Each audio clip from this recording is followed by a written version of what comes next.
Hey there, welcome back to Obsec Tactics. We've got slightly different videos in store for you for, let's say, the next 3 weeks at least. UK Yeah. lockdown sadly means that, at least for the moment, we're going to have to postpone doing battle reports for you. So it's a shame, but we still plan on bringing you content. And luckily, Games Workshop have decided to release FAQs for 2021 in the form of points changes and rules Yeah. clarifications. I've heard a lot of chatter about this basically being what Chapter Approved 2021 was going to be.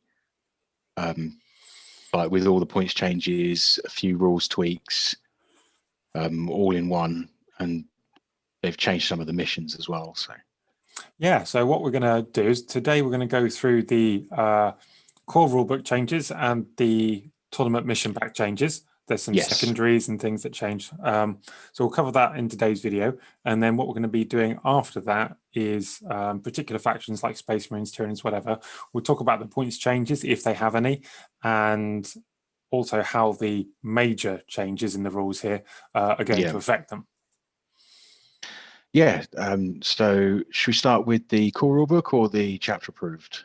Let's go with the core. Yep. So up here already. So a couple of fairly minor changes, one or two that are going to have bigger effects across the game. Mm-hmm. One key one here is the reinforcements and engagement range changes. So they've now clarified that when you say use a deep strike, you're 9 inches away diagonally. If you can do the horizontal to vertical, you can actually get a lower charge roll. So as they give the example here, the unit of Terminators deep strikes down. They're 9 inches away diagonally from this unit up here. But when they make their, and that unit is on a 5-inch tall piece of terrain, this charge roll for going 4 across and up is actually less to get Yeah. into engagement range than 9 inches. Yeah. Now, what this really surprises me. Gareth and I had to have a couple of read-throughs of this just to make sure we Yeah, got it right, because I would have assumed as well that they'd have just gone, no, if you're coming out of reserves, you need a flat 9. It doesn't matter about, any kind of diagonal shenanigans. But yeah. that's So not how it is. I think I've worked out the what I'd call the most egregious way that you could abuse this Yeah. Yeah. is if there was a 9-inch tall building with several levels in it and someone was on the ground floor and you were to deep strike 9 inches away base to base into the top floor, you could actually get a 4-inch charge to get within the 5-inch vertical Assuming that there was a mid-level. engagement range, assuming there was a mid-level at that 4-inch, like 4 to 5-inch area. Yeah. So what we're imagining is if there's a 9-inch tall building, just for argument's sake, let's say there's a four and a With a half level at inch. every Yeah. inch. Yeah. Yeah. Then you could actually be 9 inches away base to base.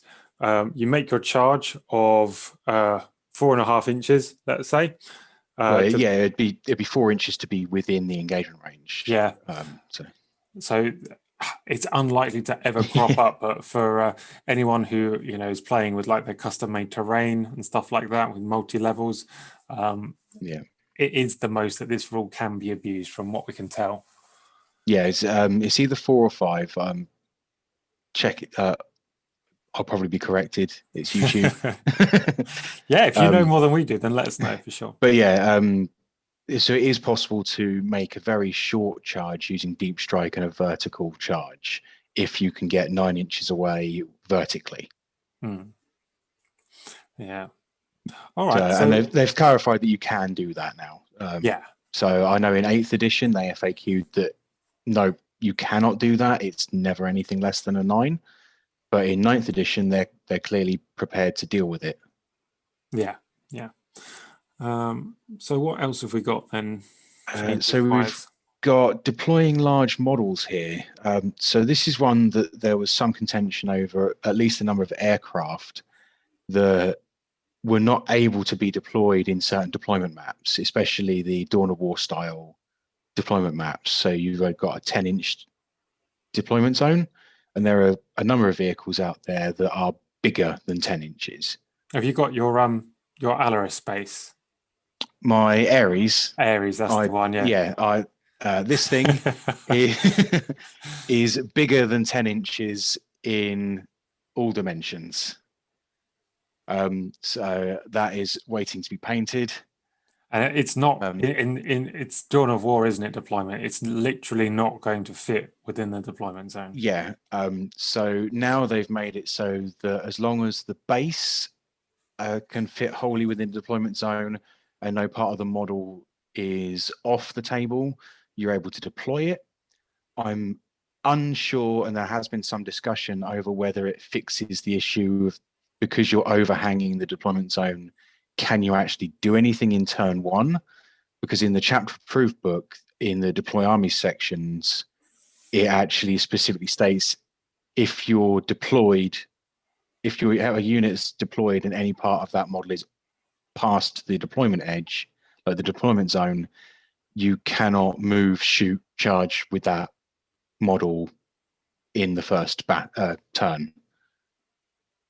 So I don't know whether it fixes that, but at least you're able to deploy them now. Yeah. Okay, then we've also got a clarification on psychic actions.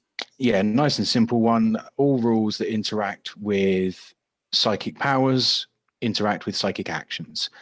So Black Templars, Sisters of Silence, Custodes, I'm sure there are many others. Or Sisters of Battle, they can use their abilities and stratagems to stop a psychic action. So in the case of Black Templars, they've got a stratagem that on a 4+, if you're within a certain range, they can deny a psychic power. They can do that to your psychic action. And similarly, Sisters of Battle can use their single D6 deny to try and deny a psychic action. Yeah, there's actually quite a few of those stratagems floating around. Necrons have got one. Khorne Berserk, well, the Khorne army, they've got the 4-up stratagem deny. So there's quite a few out there. I'm mainly an Imperium player, so I know the Imperium ways to do it. So yeah, there's a number of different effects, but it's now clarified that you can use those abilities to stop a psychic action from going off. Okay, then. And then we've got rules for embarking out of phase.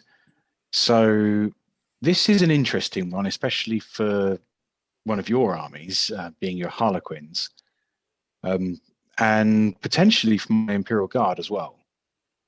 So you can use out of phase movement if you can end that movement wholly within 3 of a friendly transport to embark out of phase. This is cool. I like this. Yeah, so using my Astra Militarum as an example, I could use the move order to move and advance in the shooting phase. I could use that movement to get my unit wholly within 3 of a Chimera or a Valkyrie, and I could embark in the shooting phase. Yeah, that's really cool. That's really cool. I like that. There are a lot of ways to move outside of the movement phase in the game at the moment. Yeah, I can actually see quite a nice tactical use for that. You know, especially when you've got all the secondaries about like hunting characters and stuff like that, being able to like get a character quickly inside a transport or whatever is pretty cool. Actually, I don't know how much of an impact it's going to have on the game as a whole, but I know there are some armies that are definitely going to make good use of it. I don't think it's going to have a huge impact, but I think it will be useful. Yeah.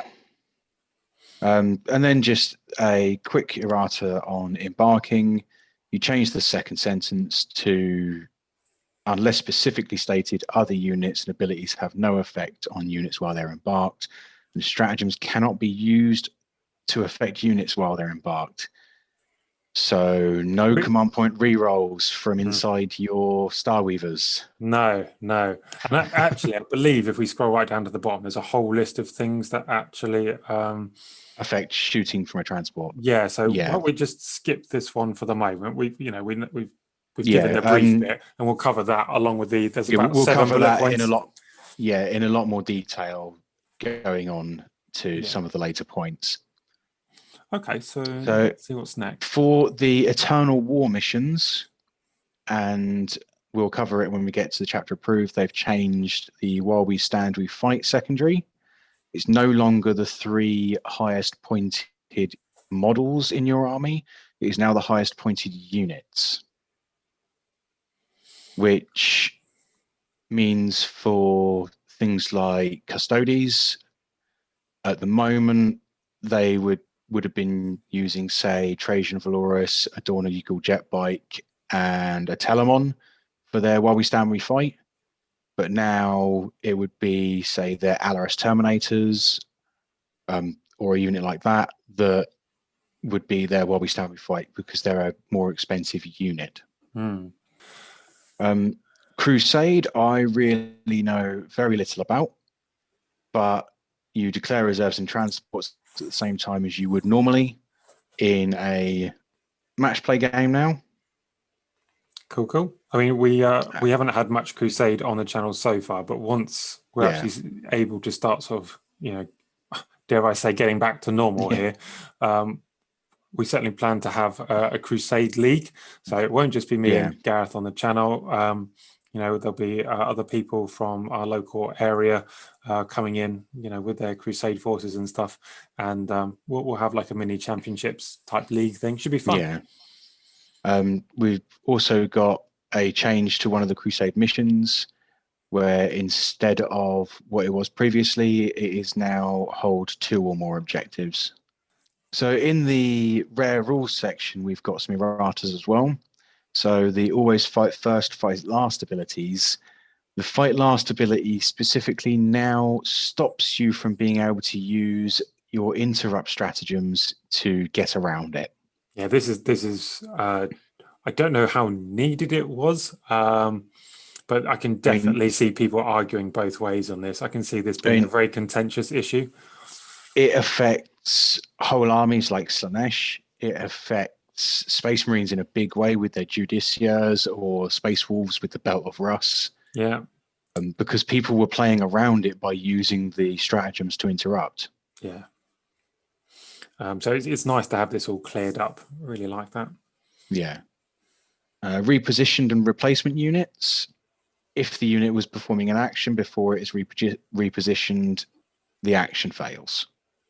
Standard. I can't see how anyone could have argued to the contrary, but so you can't. I don't know whether you could, but you can't do something like raise the banner with a unit of boys and then to jump them across the board and still place the banner.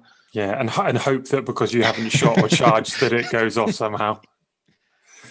Yeah, I don't know I don't know what rule it's trying to fix, but it might even just be that they added the bullet point, because it might have already been in text, but not in the bullet points. Okay. Well, I mean, that's, again, it's nice to have a little bit of clarification, so that's cool. Attacks with multiple hit rolls.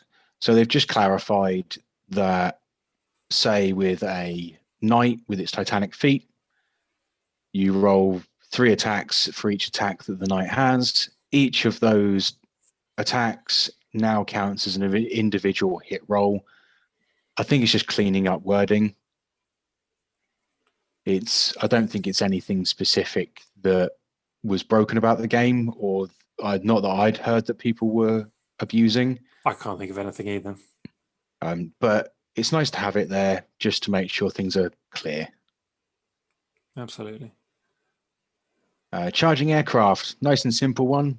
If you've got fly, You can end in engagement range. I wonder if it was something to do, maybe. Sorry, that last one. Yep, the multiple attack rolls. Yeah, I wonder if it's something to do with an overlapping rule. If you had something that also did something on sixes, do you know what I mean? Sixes to hit or something like that, and there was a weird kind of interaction there with the rules. It may well have been. So I know that there is a stratagem for House Crashed in the Knights that allows them to get, for each hit roll of a 6, you get 2 hits. So maybe that was interacting in an odd way. Yeah, that I hadn't seen. But it's cleared up whether it was a problem or not. I'm sure people will tell us where it was a problem. Yeah, if you know, comment down below. Absolutely. This one is super easy. You can charge an aircraft if you have the fly keyword. I know there were some people saying that you couldn't ever end in engagement range of an aircraft, whether you had fly or not. This just clears it up and says you definitely can. Yeah, I always thought you could. I thought the rules were pretty clear on that, but maybe I'm wrong. This is an interesting one. I don't know too many places where it's relevant, but you disembarking large models. If you are unable to disembark a model wholly within 3 of your transport, you now deploy it as long as any part of its base or hull is within 1 of the transport. So one of my friends was talking about is it Mycetic Spore for Tyranids? Right. And possibly putting one of the Forge World monsters inside it to deep strike it. Oh no, not the Mycetic Spore. No, it's the Spore Assist. We thinking. A Spore Cyst, is it? Yeah. The Mycetic spores are the little ones that float down and then blow up. So so there's one of the things for the Tyranids that allows you to deep strike. It's basically a drop pod, which is a transport, and my friend is talking about possibly putting some of the Forge World Tyranid monsters in them and getting deep strike on, say, a Democurion. Yeah, I'm just getting the name of that thing for you. The transport. Tyrannocyte is one of them. Yeah. Okay. Well, I know that there is a drop pod style transport for the Tyranids. The Spore Cyst is a fortification, but yeah, the Tyrannocyte is the drop pod thing. There we go. I know there is a transport type drop pod thing for Tyranids, and I think that might be the only place I can think of where this would actually be an issue. But yeah, I mean, is there a limit on wounds for this thing? Because otherwise, now that the old what are they called, hierogals are heavy support, would you be able to put one of those in it? Surely possibly. not. Surely not. Let me just have a look. Oh, wounds characteristic of less than 14. There we go. Oh, okay. So you can't put a Democurion in there either, but I'm sure there's something you can. Right. We'll see. Yeah, I mean, maybe it'll even be Carnifexes. Do you know what they need to be? They need a complete rework. When the new Tyranid Codex comes out, please make Carnifexes good again. You know, these things are supposed to be like living battering rams, and they only hit on 4s. Are you kidding me? You're kidding me. Right. So resolving abilities when you move off the edge of the battlefield. This applies to primarily aircraft with bombs. So when you move off of the board edge with your movement, if you have an effect that you could do in your movement phase, you now end your movement at the board edge, do your effect, then remove the model. Yeah.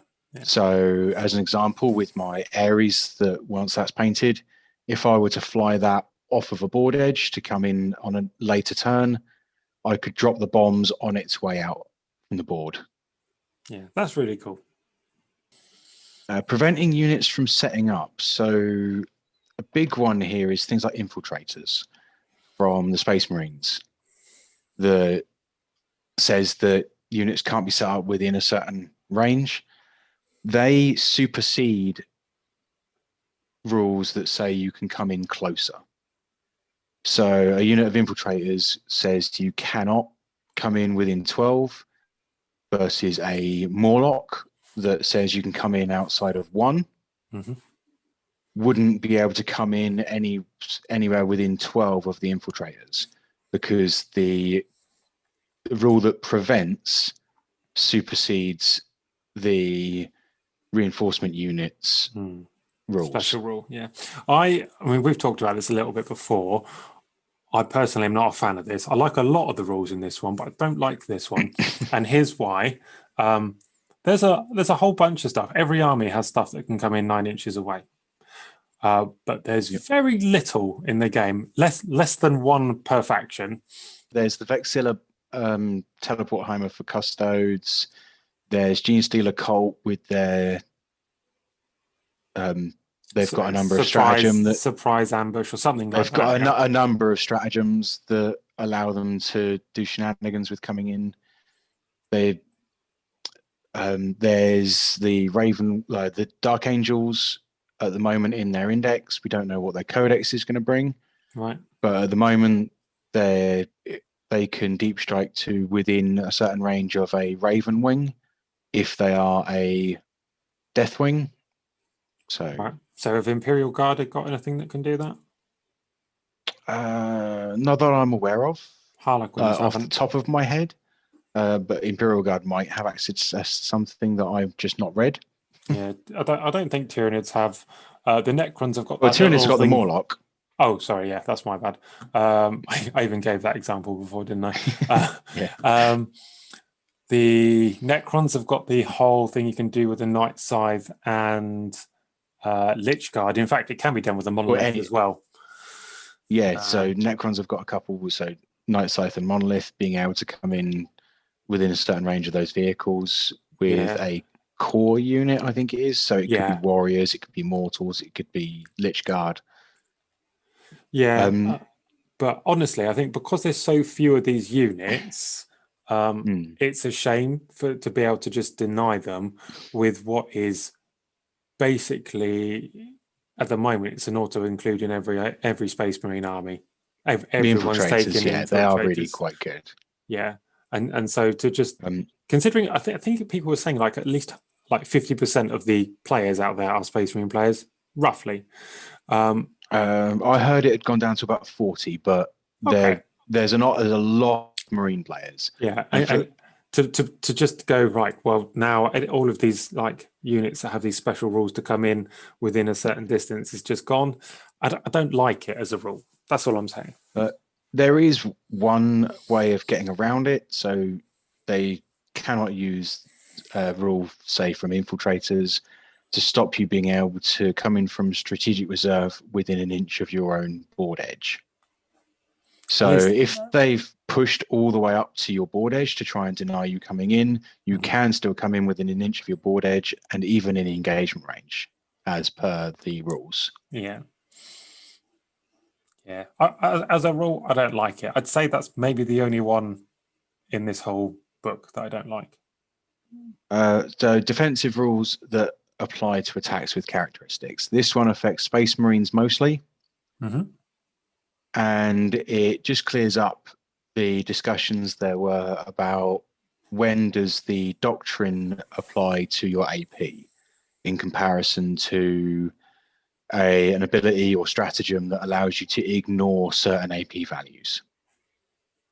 So Valorous Heart Sisters, they already ignore AP1. With a Imagifier, they ignore AP1 and AP2. If you had a Space Marine Heavy Bolter in Heavy Doctrine firing at that unit, some people were saying that they would ignore the AP1 and then you apply the Doctrine, which would reduce their armor save by 1, giving them an extra AP. That's not the case. Your Heavy Bolter would become AP2 and then they would ignore it with their ability to ignore AP2. Yeah, so basically you stack all of your AP first, and then you deal with anything that ignores AP. Yeah. Splitting units that have got pre-existing rule effects. So this is an interesting one for things like custodes. So they have the Unleash the Lion stratagem that lets you split a unit of Alaris Terminators into individual one-man units. And this rule would say that each of those one-man units, any buffs or debuffs that was on the unit when you split it, apply to all of those individual units until the effect would wear off normally. So we have the bit that you were interested in talking about, shooting while embarked in a transport. Yeah, so if you want to take this, and I'll... Yes, okay, so this really applies to mainly Eldari factions from what I can tell. You know, it's your... I think orcs as well with their trucks. Oh, really? Okay, cool. I think. So, yeah, it's the Venoms, you know, it's the Star Weavers. Yeah. So stratagems used on that unit in order to affect its attacks. You can't use command rerolls for attacks made from inside a transport now. Yeah. This hurts a little bit, but it's not devastating. So as a Harlequin player, I'd definitely think about using a CP on maybe like a fusion boat that I'd sped up the board. It means no re-rolling the damage on that. Well, you know, if you can get within 6 inches, you can probably get within 3. So we haven't had the fusion update yet for like Melter, so we don't get like the D6 plus 2 for half range. We get the 2D6 still, and I'm unsure whether that will get changed or not. But with 2D6, I'm not really worried about re-rolling that. What I do want to do... I've seen you roll double 1 for that an awful lot. Has happened. What I do want to do, however, is maybe get that extra wound through, because you know you're using your fusion boats for taking down monsters and tanks. So with no access to rerolls, and I'm sorry if I'm not covering this on a Drukhari or Orc kind of perspective, but I'm a Harlequin player, so let's roll with that. I go up there, I've got 6 fusion in there hitting on 3s, so statistically I hit with 4, and then if it's a toughness 8 monster vehicle, only wounding that on 4s, so only 2 are likely to go through. So I wouldn't mind saving an extra CP to spend on one of those to try and get the 3rd wound through and maybe nuke whatever it was I was trying to get rid of. So I think the previous rule that we skipped over to add it to this, it affects things like Drukhari, so their Archons can't give rerolls to the unit that's inside a transport. Auras, they give auras don't affect anything inside or outside. Well, they affect outside. They just don't affect anything inside. No, I'm saying if you've got like a guy inside, the aura still doesn't. There's no kind of overlap there. Some of these are mostly the same, and like this next point is definitely covered in the Harlequin book, but you measure distances from any point on the transport. If the transport made a normal move, advanced move, fell back, or remained stationary this turn, so any of the 4 moves that we talked about earlier, embarked units are considered to have done the same when they make ranged attacks. So I know there are a couple of cases. So one thing that I was toying around doing with in 8th was bringing, I think it's a Stormlord that has a very large transport capacity and a Vulcan Megan Bolter on a Baneblade chassis. It's open topped in a sense. You can fire out of it. At one point, I was thinking of taking this Baneblade chassis with 9 mortar teams inside and firing mortars out of it. Awesome. So in that example, if the Baneblade had moved, the unit inside would count moving, and because they're infantry, they would get -1 to hit with their heavy weapons. Sure. Interesting note for the Harlequins there. Transports, when they fall back, I think pretty much the only thing we have that doesn't have rising crescendo, which means the transport can't fall back and shoot, whereas most of the Harlequin army can. However, it says here in this third bullet point that there are treaters doing the same. So the infantry inside are treated as having fallen back. Exactly. But in a later bullet point here, it does actually say that detachment abilities continue to apply. So the detachment ability and abilities on the data sheets for the troops that allows them to fall back and shoot would allow them to fall back and shoot if the transport falls back with them in it. Yeah, so it's not a detachment, but that's ability. that's specific to Harlequins. But if you were to do it with a Drukhari Venom, because the unit inside doesn't have an ability to say they can fall back and shoot, they would not be able to. Correct, absolutely right. Because they would count as having fallen back in addition to the transport. Yeah.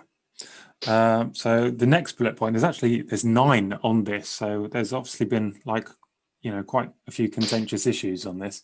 Yeah. While a transport model is within engagement range of any enemy units, unless the ability that the transport model has that allows its passengers to shoot whilst embarked states otherwise, then models embarked then models in embarked units cannot make ranged attacks except with pistols.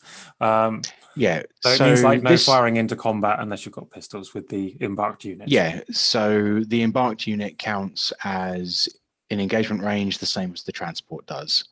So unless it's pistols, you can't shoot it. Basically, for Harlequins, if your boat is in combat, your Starweaver, then the guys on board can shoot because they've got pistols. Your Death Jesters, however, and your Shadow Seers won't be able to because the Shrieker Cannons and the Hallucinogen Grenade Launchers are assault weapons. So, a slight limitation there. Number 5, unless specifically stated otherwise, the embarked unit is not affected by abilities including auras. That's the one we talked about before. Yeah, so it can't be affected by things like Archons, Captains. Yeah, I mean, it's not really doable for Harlequins so much. But if you ran it as Yanari and then you got something in there for the reroll ones to hit, then it's saying that you don't get that. It does also mean that you cannot use an apothecary's ability to heal a unit that's inside a transport. Can you hurt units inside transports without getting rid of the transport first? No, but a unit could be hurt, embark a transport, but you would not be able to use the apothecary to heal them while they're inside. Yeah. Okay. Number 6, if the unit was under the effects of a rule when it embarked on the transport model, such as rules bestow on it during the command phase by a psychic power or stratagem, those rules do not apply whilst that unit is embarked. Trying to think of... So this would be... Yeah, I got nothing. I got nothing. So a psychic power from your opponent's turn that gives, say, -1 toughness to a unit. No, that wouldn't be relevant.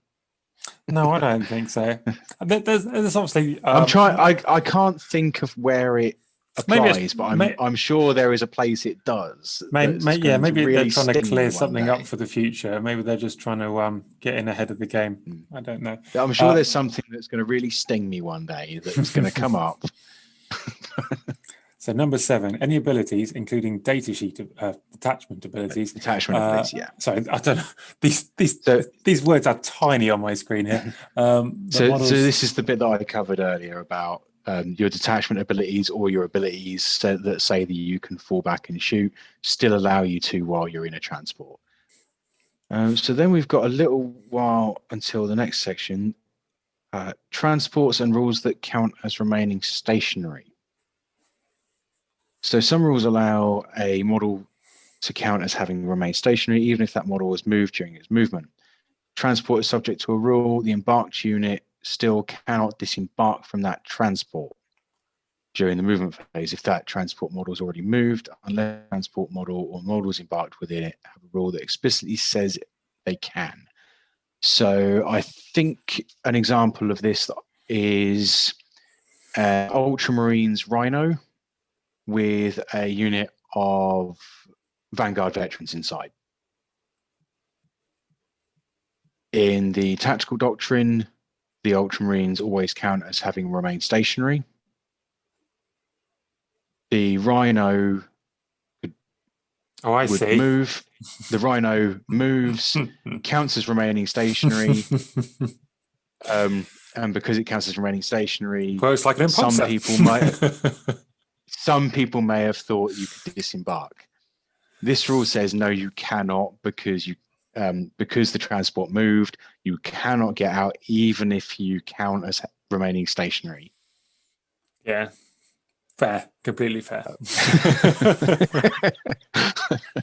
So earlier on, you were asking me for an example of that, and I was kind of holding on to that one. It's Vanguard veterans in a Rhino, but Ultramarines. yeah, I see.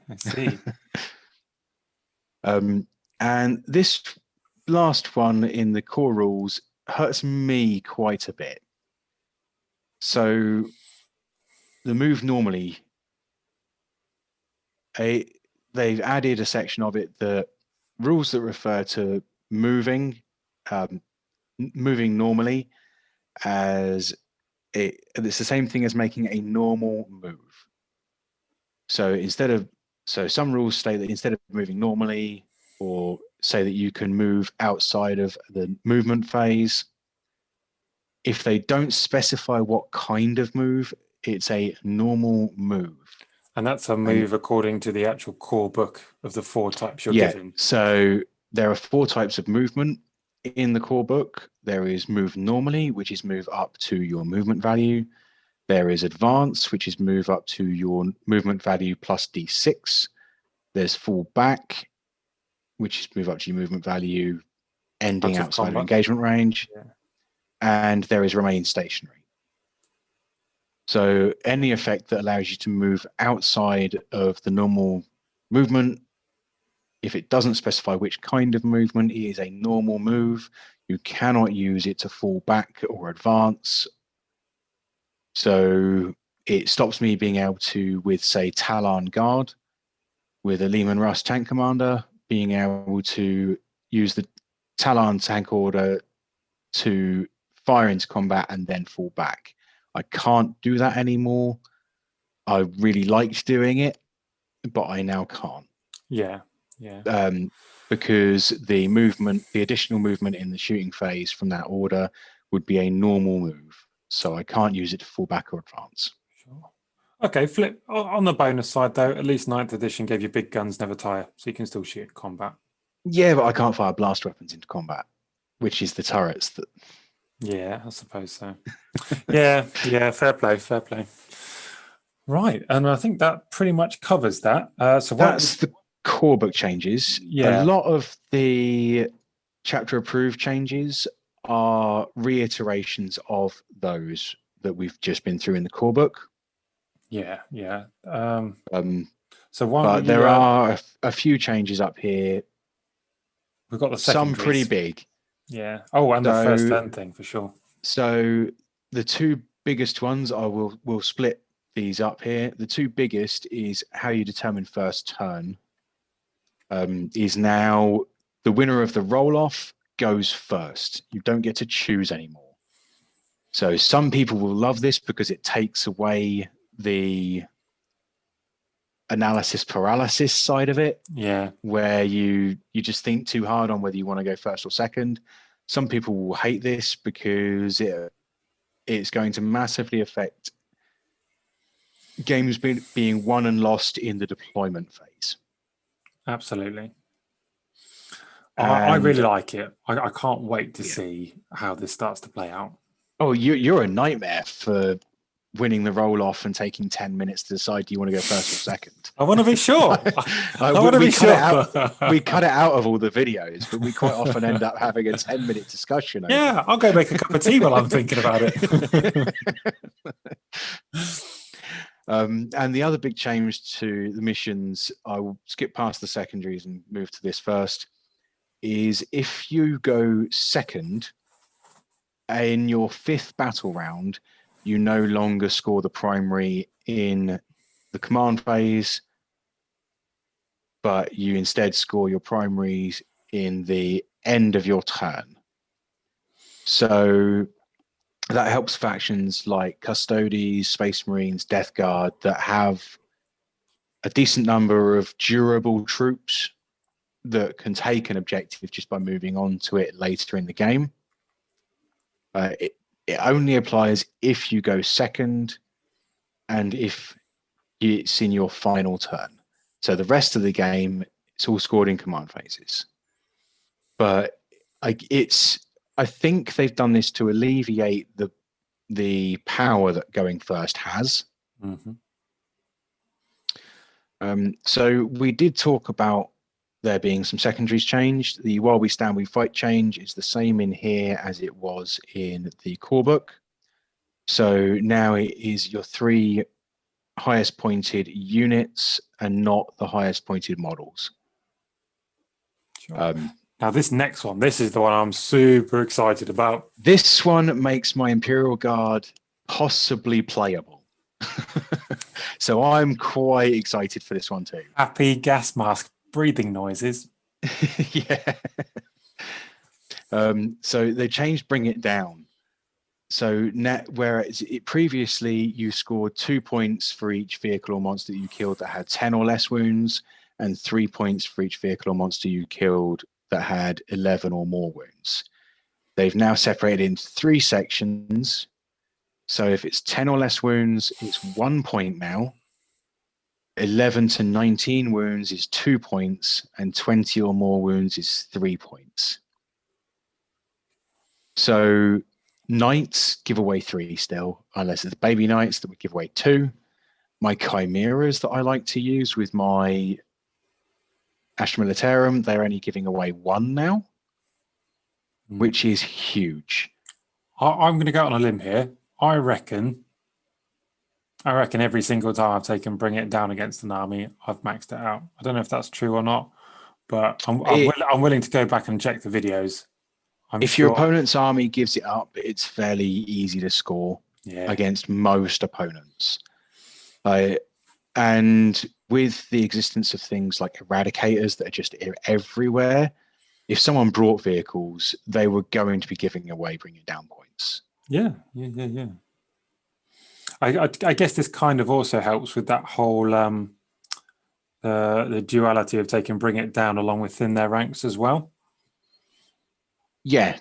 So a tank commander would, with that combination, be worth 2 points now rather than 4.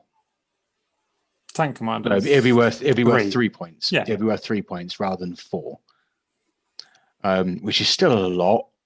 So I don't think bringing an army that gives away both is a wise thing. Okay, then what else have we got? Abhor the Witch was changed. Yes. So this one is huge for. It's really big for Thousand Suns and Grey Knights players and Tyranids players.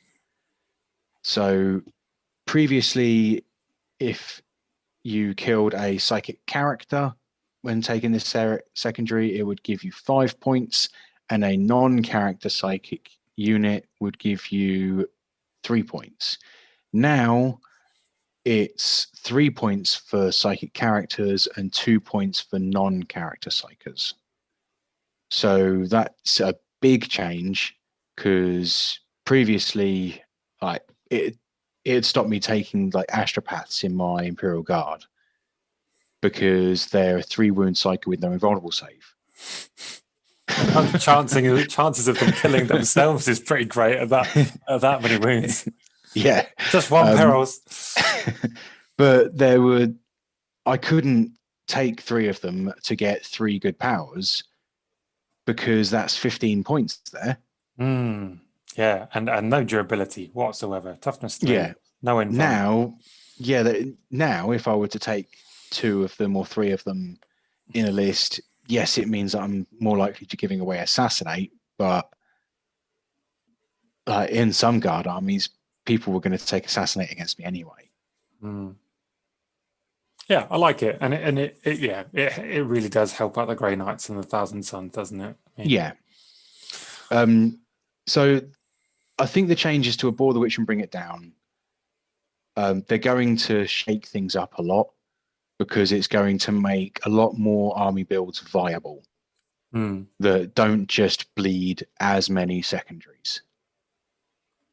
And the While We Stand We Fight change means that these character castles, where you take three expensive characters, stick them in a castle that's never going to die, and take 15 points, that's gone.